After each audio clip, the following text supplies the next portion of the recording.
आदाब। Hello friends, आज winter special recipe है। आप देख ही सकते हैं कि ये पाए मैंने तैयार किए हैं। इसका क्या इंट्रोडक्शन देना, ये तो हर किसी के घर में बनते ही हैं। एक बार आप मेरे तरीके से जरूर ट्राई करिएगा। बहुत सिंपल रेसिपी है, बहुत कम मसालों के साथ मैंने बनाया है। तो चलिए मैं दिखा देती हूँ कि बीफ पाया मैंने किस तरह तैयार किया है। तो पाया बनाने के लिए मैंने ये 4 मीडियम साइज के पाए लिए हैं, ना छोटे हैं ना बहुत ज्यादा बड़े हैं। तो जैसे ही पॉलिथीन से लाया मैंने इसको एक बड़े बर्तन में पलट लिया है। तो सर्दियां हैं, पाया का तो बहुत ही मजा आता है और बनाना भी चाहिए सबको। हर घर का अपना एक तरीका है पाया बनाने का। आप मेरे तरीके से भी एक बार देख लीजिए और बनाइएगा, फीडबैक दीजिएगा। मैंने पहले भी पाए की एक रेसिपी डाली हुई है, मैं 2-3 तरीके से बनाती हूँ और आप मेरा पहले वाला वीडियो भी देख लीजिएगा।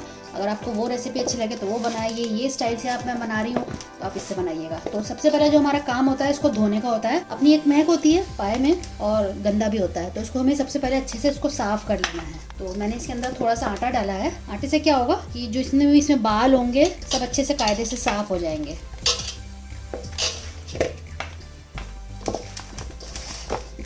सारे पाँव में अच्छे से ये आटे को लगा लेंगे। पाए को लाने के बाद आप फौरन पका लीजिएगा। अगर आप धो के वापस फ्रिज में रखेंगे तो उससे पाए खराब हो जाएंगे। कोई भी गोश्त हो उसको धो के वापस नहीं रखना है, फ्रिज में पका लेना है। अगर आपका पकाने का मन नहीं है, इरादा चेंज हो गया है, तो आप उसको बिना धोए ही फ्रीज़र में रख दें। रहे कि बचे रहेंगे, धो के आप रखेंगे तो ख़राब हो जाएंगे। तो इसको हमने कर लिया है। हम क्या करेंगे देखिए, मैं आपको एक तरीका बता देती हूँ। एक मैं आपको करके दिखा देती हूँ। देखिए इसमें आटा लग गया है और जितना भी ये काला काला आपको दिख रहा है या बाल इसके अंदर होते हैं वो आटे के साथ साफ़ होते चले जाएंगे। सिंपली आपको इस तरह से रगड़ना है और ये साफ़ हो जाएगा। इस तरह से निकल के ये बाहर आने लगेगा। बस इस तरह से आप रगड़ लीजिए और उसके बाद पानी में वॉश कर लीजिए 3-4 बार। ज़्यादा भी मत धोइएगा, बिल्कुल ये सफ़ेद हो जाएंगे तो इनमें जो जूस है, जो इनमें अर्क है, वो सब निकल जाएगा। इतना कर लें सफाई कि ये अच्छे से बस साफ़ हो जाए। बहुत ज़्यादा गर्म पानी या बार बार मत धोइएगा, वो तरीका नहीं है। मैंने पायों पे पानी बिल्कुल भी नहीं डाला है, सीधे डायरेक्ट पॉलीथीन से निकाल के मैंने इसको आटा डाला है। इस तरह से निकल के सारे बाल और ये जो काला काला है सब ये आ जाएगा। थोड़ा सा ये जो जैसे है इसमें हल्का सा यहाँ पे, जैसे यहाँ पे खून है, हल्का सा यहाँ पे आप कैंची मारेंगे या छुरी से मारेगा तो ये साफ हो जाएगा।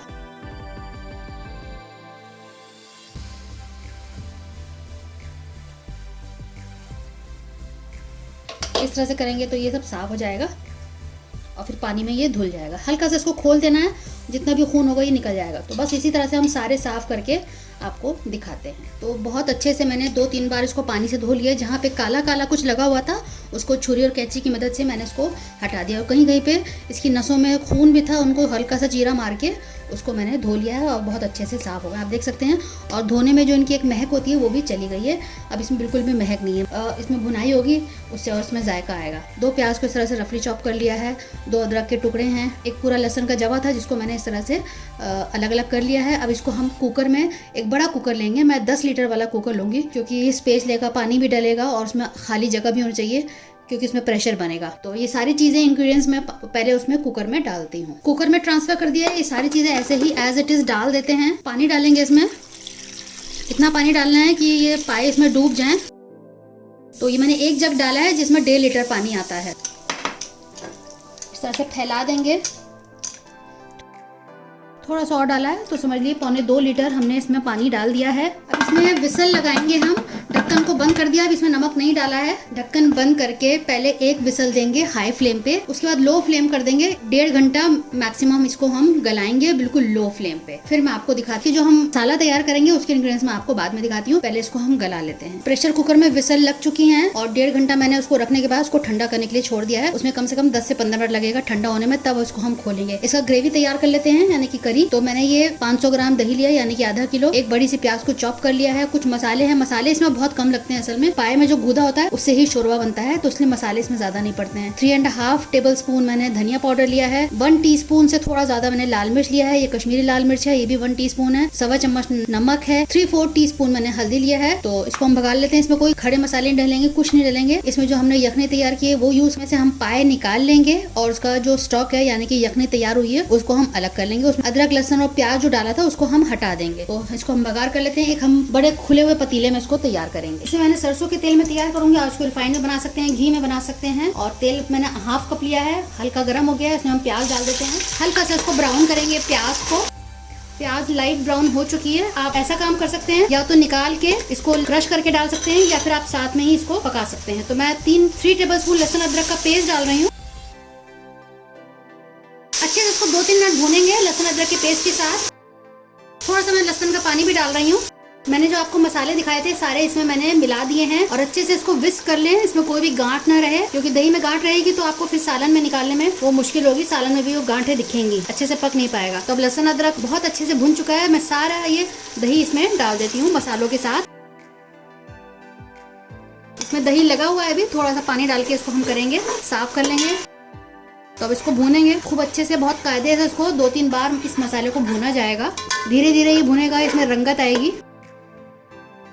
अभी इसमें मैं पानी नहीं डाल रही हूँ, हल्का सा इसको खंगार के मैं बस पानी डालूंगी। थोड़ा सा पानी इसमें डाल के मैंने इसको खंगार के डाल दिया है। और जब हम दही डालें उसके बाद उसको लगातार 2-3 मिनट हम चलाएंगे, वरना दही के फटने का डर रहता है। इसलिए मैंने मसाले उसमें डायरेक्ट मिला के तब डाला है। और जब भी कोई आप दही की चीज तैयार करें, कोई भी डेयरी प्रोडक्ट, उसको रूम टेम्परेचर पे ले आए तब डालें, तब पकाएं, वरना वही है कि फटने का डर इसलिए भी रहता है कि ठंडी चीज है, एकदम से आपने गर्म में डाल दिया, फटेगा वो। तो दही को डालने के बाद लगातार मैं चला रही हूँ उसको। प्याज है, इसमें धनिया पाउडर है, दही है, इन सब से बहुत कायदे से इसका शोरबा तैयार हो जाएगा, यानी कि करी। ये रेसिपी बहुत ही सिंपल है, बस इसमें टाइम लगता है, क्योंकि पाया को गलाने में जो जितना टाइम लगता है वही मेन काम है, इसको धोने का मेन काम है। अदरवाइज पकाना या इसके मसाले बहुत ही कम है, इसमें कोई खड़े मसाले नहीं रहते। तो मैं इसको छोड़ देती हूँ, थोड़ी देर में मैं आपको दिखाती हूँ जब तेल इसमें ऊपर आ जाता है। अब आप देखिए कि कितने बढ़िया से मसाला भुन गया है, तेल ऊपर आ गया है और ये सिमट गया है। देखिए इस तरह से हो गया है। अब मैं एक बार इसको और भूनूंगी तो इसमें मैं पानी डालूंगी। हमारी अम्मी इसी तरह से, मैंने उनको देखा था कि इसी तरह से बनाती थी कि 2-3 बार मसाले को भूनती थी, तब जाके उसमें कोई भी गोश्त या पाए इस तरह से डालती थी। दोबारा से इसको हम भूनेंगे, दोबारा से सिमट जाएगा, सूख जाएगा इसका पानी, तब मैं आपको दिखाती हूँ। अब देखिए दूसरी बार बहुत अच्छे से भुनाई हो चुकी है। अब देखिए बिल्कुल सिमट गया है और तेल ऊपर आ गया है। इस तरह से चाहिए हमें। अब इसमें मैंने हड्डियाँ अलग कर दी हैं, जो पाए हैं वो अलग कर दिए, स्टॉक अलग कर दिया, यानी कि यखनी अलग कर दी है। मैं इसमें ये डाल देती हूँ। मैंने कुकर से इसमें इसलिए पलटा क्योंकि इसमें चलाने में थोड़ी आसानी रहती है, खुला बर्तन है, कुकर का मुंह छोटा होता है तो उसमें मैन्युवेरिंग मुश्किल हो जाती है, मतलब कि चलाना उसमें मुश्किल हो जाता है। तो पहले इसको हम भून लेते हैं मसालों के साथ पाए को। शोरबा बनाने के लिए हम यखनी का इस्तेमाल करेंगे। अच्छे से मिल गए हैं। 4-5 मिनट पहले इसको भून लेते हैं मसाले के साथ। बहुत अच्छे से मसाला भुन चुका है पाए के साथ, मैंने 5 मिनट भुना है। अब इसमें जो हमने यखनी अलग करी थी इसको हम डालेंगे। आप देखिए इसमें भी कितना ऑयल है, तो यखनी में भी अपना ऑयल, क्योंकि पाए भी अपना ऑयल रखते हैं तो वो रिलीज होता है। तो इसलिए आप जब तेल डालें तो कम ही डालिएगा, ज्यादा मत डालिएगा, वरना आपकी ग्रेवी में बहुत ज्यादा ऑयल हो जाएगा। आप देखिए ऊपर पूरी एक लेयर मोटी सी इसमें ऑयल की है, जबकि मैंने बिल्कुल नहीं डाला था, सिर्फ पानी डाला था। अब इसको हम अच्छे से मिक्स कर देते हैं, नीचे से चला के इसको नीचे से चिपका के तले से। अब इसको चलाइए। बस इसमें एक बॉईल का इंतजार करते हैं। पहले बॉईल आ गया है, अब इसको मैं ढक के 15 से 20 मिनट पकाऊंगी, ताकि अच्छे से हमारी ग्रेवी पक जाए, उसमें जायका आ जाए, पाए में भी जायका आ जाए शोरबे का। मैं आपको 15 से 20 मिनट में दिखाती हूँ। लो फ्लेम पे इसको अब हम पकाएंगे। 15 से 20 मिनट कुक होने के बाद बिल्कुल ये तैयार हो चुका है, तेल ऊपर आ चुका है, शोरबा इसका बहुत गाढ़ा तैयार हुआ है। मैंने इसको चखा, बहुत बढ़िया है। आप चाहें तो इसको थोड़ा सा ऊपर से दोबारा से भगार कर सकती हैं घी का, प्याज का, लेकिन बिल्कुल जरूरी नहीं है, क्योंकि हमने शुरू में ही प्याज का इस्तेमाल कर लिया, उससे अच्छे से हो गया है। कुछ लोग ऊपर से भी भगार करते हैं, आप करना चाहें तो कर सकते हैं घी का। तो आप देखिए कितना बढ़िया सा हमारा पाया तैयार हो चुका है। एक बार आप मेरे तरीके से भी जरूर ट्राई करिएगा। इसमें मिर्च मसाले जो है मैंने बहुत ही लो टू मीडियम में रखे हैं, ताकि इसको बच्चे भी खा सकें, बुजुर्ग भी खा सकें, क्योंकि इसका जो सूप है उसमें सब पूरा जायका है। इसका जो गूदा है, इसका जो लेस है, सब इसके पाए से ही तैयार होता है। इसका सूप बहुत जायकेदार बना है, आप एक बार जरूर बनाइएगा। तो एक बार मैं आपको रिपीट कर देती हूँ। जब आप पाया धोएं तो उसमें आटा लगा के करिएगा, उसमें पहले इनिशियली पानी मत लगाइएगा, सिर्फ जब जैसे ही आए उनको एक बड़े बर्तन में निकाल के उसको आटा है उसमें खूब अच्छे से रगड़ लीजिएगा। उससे रगड़ने से क्या होगा, जितने भी सारे बाल होंगे वो निकल जाएंगे, उसमें जो हीक है वो भी निकल जाती है, बहुत कायदे से साफ हो जाते हैं। फिर उसके बाद आप पानी से 2-3 बार धो लीजिएगा। चाहे आप मटन के बनाएं, चाहे आप बीफ के बनाएं, तरीका यही रहेगा। बस ये होगा कि मटन के पाए में टाइम कम लगेगा, 40 से 45 मिनट लगेगा। टोटल 2 घंटे में तैयार हो गए हैं। और जो मटन, तो आप इसमें वैसे गार्निशिंग कर दें, थोड़ा सा हरा धनिया की मैंने यहाँ काट के रखा हुआ है, थोड़ी सी अदरक, वैसे बिल्कुल ऑप्शनल है, कोई ज़रूरत नहीं है, आप चाहे तो डाल लें। और इसको सर्व करें, थोड़ा सा नींबू दें, और उसके साथ तंदूरी रोटी अच्छी लगती है। घर की रोटी में उतना जायका नहीं आएगा जितना कि तंदूर की रोटी के साथ। तो एक बार जरूर मेरे तरीके से बनाइएगा, फीडबैक दीजिएगा, शेयर कीजिएगा इस रेसिपी को। अगली बार मिलते हैं किसी नई रेसिपी के साथ, तब के लिए शुक्रिया। देखते रहिए शहलाज सत्तार खान।